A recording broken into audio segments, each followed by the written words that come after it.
BTS News Today. Seoul had not fully awakened when the news first appeared on the phones of entertainment journalists. At exactly 5:17 Korea Standard Time, one of Korea's largest online forums suddenly filled with posts claiming that there had been a suspicious incident at Jungkook BTS's new home located in the elite neighborhood of Itaewon. At first, many ignored the posts, considering them to be ordinary rumors. Nothing unusual for an idol as big as Jungkook. But 15 minutes later, everything changed. Someone who claimed to live in the same area uploaded a short 13-second audio recording. It was only noise at first, like a metal door being forced open, followed by hurried footsteps and something heavy falling to the floor. But the name faintly heard at the end of the recording made everyone freeze. Jungkook SSI. The word slipped out softly and trembling, as if someone was calling out in panic. Within minutes, the audio spread to X, TikTok, and several small online news outlets. Wild headlines began to appear. What happened at Jungkook's house? Early morning disturbance in Itaewon. Witness mentions Jungkook's name. Jungkook's new home visited by someone? But what shocked everyone the most wasn't the recording. It was the fact that HYBE, usually quick to respond, said nothing. Their silence only fueled the chaos. In newsroom offices, producers called their reporters, demanding emergency coverage. Roads leading to Jungkook's house were soon filled with media vehicles. Police patrol cars drove by several times but never stopped, adding more confusion for residents.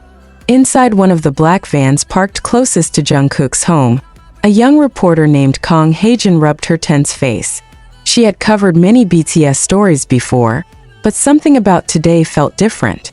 There was something heavy in the air, a kind of anxiety she couldn't explain. "I have a bad feeling about this," she murmured to her cameraman Jisoo. "But why is HYBE so quiet?" Jisoo shrugged. "Maybe it's nothing. Maybe it's just a noisy neighbor." But even he didn't believe his own words. Seoul's sky slowly brightened. At exactly 7:02 Korea Standard Time, a HYBE security vehicle entered the area. 3 security staff stepped out, silent and stern, and went straight inside Jungkook's property gate. Reporters immediately rushed to position themselves, preparing their cameras and microphones. The staff came out only 5 minutes later, expressionless, offering no statements. Their movements were quick, precise, almost suspicious, as if they had come to retrieve something or check something. Their silence only intensified the chaos. At the same time, the hashtag Jungkook House incident became the #1 trending topic in Korea and soon entered global trends. And amid all the noise, one fact troubled everyone. Nobody had seen Jungkook leave the house. But nobody had seen him come home the night before either. Meanwhile, at HYBE's headquarters, the atmosphere was completely different. The normally calm morning turned chaotic. Echoing footsteps, non-stop ringing phones, urgent internal messages. Staff whispered to one another, looking pale and nervous. Some rushed into the third-floor meeting room, usually used only for major emergencies. Inside that room, a senior executive struck the table lightly but firmly. "This shouldn't have leaked. How did the audio get out?" No one answered. "And more importantly," he continued, "why hasn't Jungkook responded since 2:40? Someone needs to confirm his status." A manager swallowed hard. "We already sent a team, sir.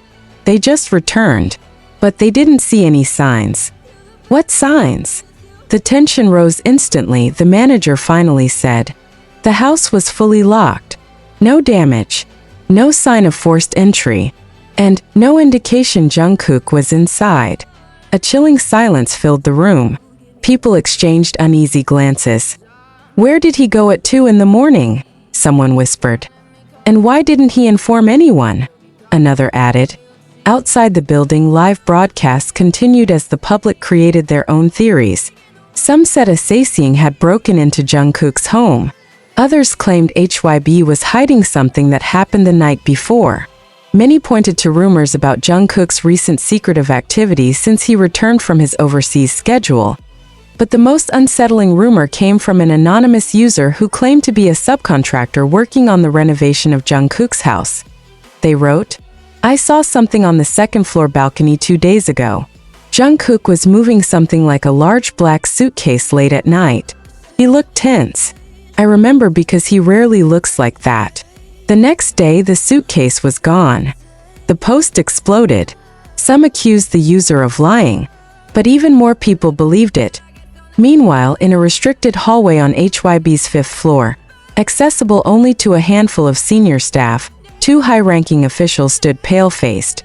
If the media knows what we actually found, this will become a global disaster, one of them whispered. For now, we stay silent. And Jungkook? He'll contact us once everything is ready. The official sighed deeply, staring at the city of Seoul growing busier by the minute. We can only hope that when he reappears, things won't explode worse than this. Across the city, someone walked quietly with a black hoodie pulled low over his face. His steps were quick yet cautious, as if avoiding recognition. He held his breath each time a car passed, turning his face away from every security camera and his hand. His phone had been turned off for 3 hours. He stopped in front of a small building in the Mapo district, a place no one knew was connected to him. He stared at the door for a long moment. Then he whispered almost inaudibly, "I can't go back, not yet." The door opened slowly from the inside. A soft voice called him. "Jungkook." He nodded weakly. "Come in. We don't have much time." The door closed behind him. Darkness swallowed everything, and the mystery of HYBE's silence had only just begun. Inside the small, dimly lit building in Mapo, Jungkook pulled down his hoodie, revealing a face that looked far more exhausted than the public had seen in years. Sweat clung to his temples, and his eyes, usually bright even in fatigue, carried a deep, unsettling tension. The person who greeted him, a woman in her early 40s with sharp eyes and steady hands, closed the blinds and locked the door behind him. "You shouldn't have left your house alone," she said softly, though not without reprimand. "I had no choice," Jungkook replied, his voice low and hoarse, as if he hadn't spoken for hours. They were watching the house. They were there long before 2 a.m. Her eyes widened slightly. "Are you sure?" He nodded. "I saw shadows near the outer wall. They moved too quietly to be reporters or Saesiangs. And someone tried the back gate." The woman, known to only a few HYBE executives as Dr. Han, placed a comforting but firm hand on his arm. "You should have contacted me immediately. You shouldn't disappear without a trace. HYBE is in chaos." Jungkook let out a bitter laugh. "HYBE will survive chaos. But I need answers first." Dr. Han didn't respond. Instead, she gestured for him to follow her into the deeper part of the building. Into a small room with soundproof walls, reinforced locks, and a table covered with documents and a small black device the size of a book. It pulsed with a faint, eerie light. Jungkook's gaze darkened when he saw it. "So you found more?" he asked quietly. "We did," Dr. Han said, pulling on a pair of gloves before she touched the device. "And it's worse than we initially thought." Jungkook pulled a chair and sat, leaning forward, elbows on his knees. "Show me." She switched the device on, and a series of distorted images appeared. Static-filled clips, fragments of CCTV footage HYBE had secretly recovered. Some were from the street outside Jungkook's home, some from unknown locations, and one was from inside Jungkook's own house. His breath hitched. The footage was blurry, as if tampered with, but the shape of the figure in the living room couldn't be mistaken. It was him. Except something was off. The posture, the way the figure stood motionless facing the window, the unnatural stillness. Something felt wrong. "That's not me," Jungkook whispered, his body tensing. "We know," Dr. Han said. "That's why we brought you here."